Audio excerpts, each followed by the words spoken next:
ഉമ്മൻചാണ്ടി സർക്കാർ കുലുങ്ങി വിറയ്ക്കുമ്പോൾ മറ്റൊരാൾ ഇവിടെ നിലവിളിക്കുന്നത് ആരും കേൾക്കുന്നില്ല. നടി ശാലു മേനോന്റെ കാര്യമാണ്. നാട്ടുകാരെ പറ്റിക്കാൻ ഇറങ്ങുമ്പോൾ ബിജു ശാലുവിനെയും ഒരു കമ്പനിക്ക് കൂടെ കൂട്ടിയിരുന്നു അത്രേ. ബിജു ശാലുവിനെ കല്യാണം കഴിച്ചു, ഒളിവിൽ പോകാൻ മൊബൈൽ ഫോൺ നൽകി സഹായിച്ചു. എന്തൊക്കെയാണ് ഈ നാട്ടുകാർ പറഞ്ഞു പരത്തുന്നത്? തലയിൽ കുമ്പളങ്ങയില്ല എന്ന് പറഞ്ഞാലേ തീരുവെങ്കിൽ പറഞ്ഞു കളയാം. ദാ ശാലു മേനോന്റെ പ്രസംഗം. പഴയ നിലപാടിൽ നിന്നു തന്നെ തുടക്കം. ബിജു രാധാകൃഷ്ണനായിട്ടുള്ള എനിക്ക് പ്രത്യേകിച്ച് ബന്ധങ്ങളൊന്നുമില്ല.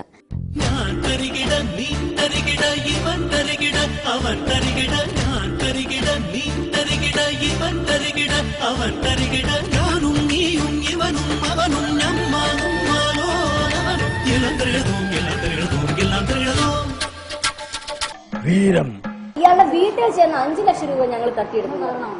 അതിനും കാരണമുണ്ട്. ശുചീന്ദ്രം എന്ന് പറയുന്ന അമ്പലത്തില്, ഹനുമാൻ സ്വാമിയുടെ ക്ഷേത്രത്തില് മെയ് 15 16 ഈ ഒരു ഡേറ്റിൽ എനിക്കൊരു പ്രോഗ്രാം ഉണ്ടായിരുന്നു. എന്റെ ഫുൾ ടീമിന്റെ ക്ലാസിക്കൽ ഡാൻസ് പ്രോഗ്രാം. അത് സ്പോൺസർ ചെയ്തത് ബിജു രാധാകൃഷ്ണനായിരുന്നു. ബിജു രാധാകൃഷ്ണൻ എന്നുള്ള വ്യക്തി അവിടുത്തെ അമ്പലത്തിന്റെ ട്രസ്റ്റി ആണെന്നാണ് ഞങ്ങളോട് പറഞ്ഞിരുന്നത്. അതിന്റെ ഭാഗമായിട്ട് എല്ലാ വർഷവും അവിടെ പരിപാടികൾ നടത്താണ്ട് ഓരോ ആർട്ടിസ്റ്റുകൾ പ്രോഗ്രാം വെക്കുന്നുണ്ട്. അപ്പൊ ഇപ്രാവശ്യം ശാലുവിന്റെ ഒരു ഡാൻസ് പ്രോഗ്രാം വെക്കാം എന്ന് പറഞ്ഞതിന്റെ പേര് ഞങ്ങൾ റെഡിയായി. ഞങ്ങളൊരു ഫുൾ ടീമായിട്ട് ഞങ്ങൾ പ്രോഗ്രാം സ്ഥലത്ത് എത്തുന്നു. തിരിച്ച് അവിടെ നിന്ന് പോരുന്നു. തിരിച്ചു പോരുമ്പോൾ എനിക്ക് തോന്നുന്നു 11 മണി സമയമൊക്കെ ആയിട്ടുണ്ട്. ആ സമയം തിരിച്ച് വരുന്ന വഴി തന്നെ കാറിൽ, അപ്പം എന്റെ വണ്ടി എടുത്തു തന്നെ അത് പൂജിക്കുകയും ചെയ്യുന്നത് ഞങ്ങളുടെ ബോക്സ് വാഗണിൽ തന്നെയാണ് പോയത്. ഇങ്ങനെ വന്നിരുന്നു. പോയി തിരിച്ചു വരുന്ന എനിക്ക് തോന്നുന്നൊരു പകുതിയാക്കി ആയപ്പോഴത്തേക്കും പുള്ളി ഇങ്ങനെ പറയുന്നുണ്ട്, പിന്നെ എന്റെ ഒരു നമ്മുടെ ഒരാളുടെ അടുത്ത് വീട് വരെ ഒന്ന് പോകണം, അപ്പൊ ജസ്റ്റ് ഒന്ന് കയറിയിട്ട് അങ്ങ് പോകാം, കുഴപ്പമില്ലല്ലോ, നിങ്ങൾക്ക് പ്രശ്നമൊന്നുമില്ലല്ലോ എന്നാൽ കുഴപ്പമില്ല, ഞങ്ങൾ വണ്ടിയിൽ ഇരിക്കില്ലേ, കുഴപ്പമില്ല എന്ന് പറഞ്ഞിട്ട് വരുന്ന ഒരു 3 മണിയായിട്ട് 3-3:30 ആയപ്പോ ഞങ്ങൾ നല്ല ഉറക്കത്തിലാണ്. 3:30 ആയപ്പോഴത്തേക്ക് ഒരു സ്ഥലത്തൊന്ന് നിർത്തി. അപ്പൊ പറഞ്ഞു, നിങ്ങൾ ഇരിക്കും, ഞാൻ ഇപ്പൊ വരാം എന്ന് പറഞ്ഞു. ചിലപ്പോൾ ഞങ്ങൾ നല്ല ഉറക്കമാണ് ആ സമയം. പിന്നെ ഒരു 15-20 മിനിറ്റേക്ക് ഇയാളെ കണ്ടിട്ടില്ല. പിന്നെ വന്ന് ഈ ഗ്ലാസ്സിൽ ഏറ്റെടുക്കുന്ന ഗ്ലാസ്സിൽ തട്ടിയപ്പോഴത്തേക്കും ഗ്ലാസ് നോക്കിയപ്പോ ഈ റാസിക്കലി ആയിരുന്നു അവിടെ ഉണ്ടായിരുന്നു.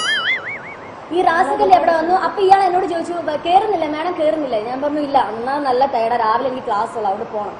ഓക്കെ, അപ്പൊ ശരി എന്നാ ഓക്കെ എന്ന് പറഞ്ഞു. ഇതാണ് ശരിക്കും ഈ റാസിക്കലിയുടെ പ്രശ്നങ്ങൾ ഇപ്പൊ ഈ പറഞ്ഞിരിക്കുന്നത്. അല്ലാതെ റാസിക്കലിന്റെ അടുത്തുനിന്ന് 25 ലക്ഷം രൂപ ഞാൻ തട്ടിയെടുത്തിട്ടില്ല.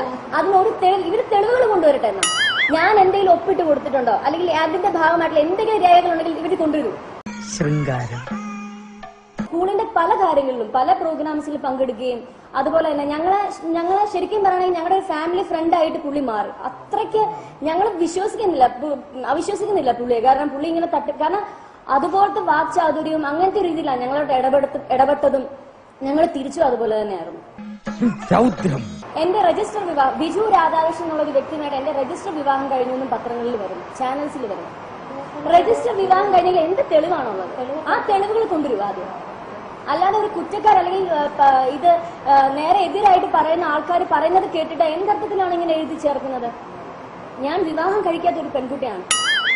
തീർച്ചയായിട്ടും ഇതുപോലുള്ള കാര്യങ്ങൾ പറഞ്ഞ് എന്റെ ഭാവി തന്നെ നശിപ്പിക്കുകയാണ് ചെയ്യുന്നത്. ഞാൻ തന്നെ ഗവേഷണത്തിൽ കണ്ടെത്തിയ 4 രസങ്ങൾ വേറെയുമുണ്ട്.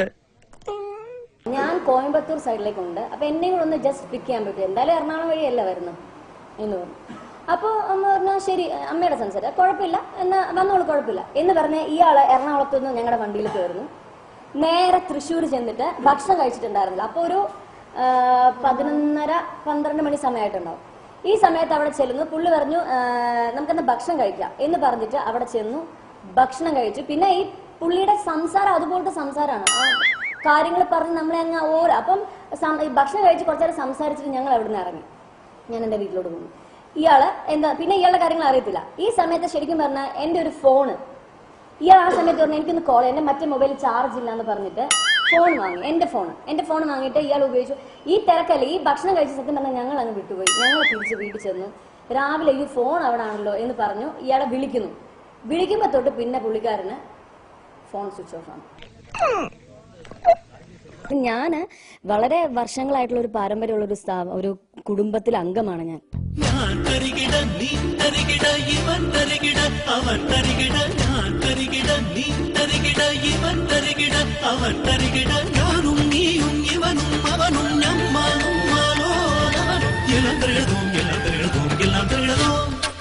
എല്ലാം കേട്ടപ്പോൾ ശാലുവിന്റെ നിരപരാധിത്വം ഡെമോക്രസിക്കും ബോധ്യമായി.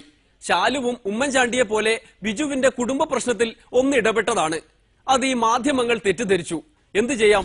ഇതാണ് പറയുന്നത് മോന്തായം വളഞ്ഞാൽ 64 വളയുമെന്ന്. കുടുംബ പ്രശ്നം എന്ന് കേട്ടാൽ ഉടനെ ഇടപെട്ട് കളയുന്ന മുഖ്യമന്ത്രിയുടെ നാട്ടിൽ എല്ലാവരും കുടുംബ പ്രശ്നങ്ങളിൽ ഇടപെടാൻ തുടങ്ങിക്കഴിഞ്ഞു. ഇന്നത്തെ കുടുംബ വിശേഷങ്ങൾ ഇവിടെ അവസാനിക്കുന്നു. നാളെ കാണും വരെ നന്ദി, നമസ്കാരം.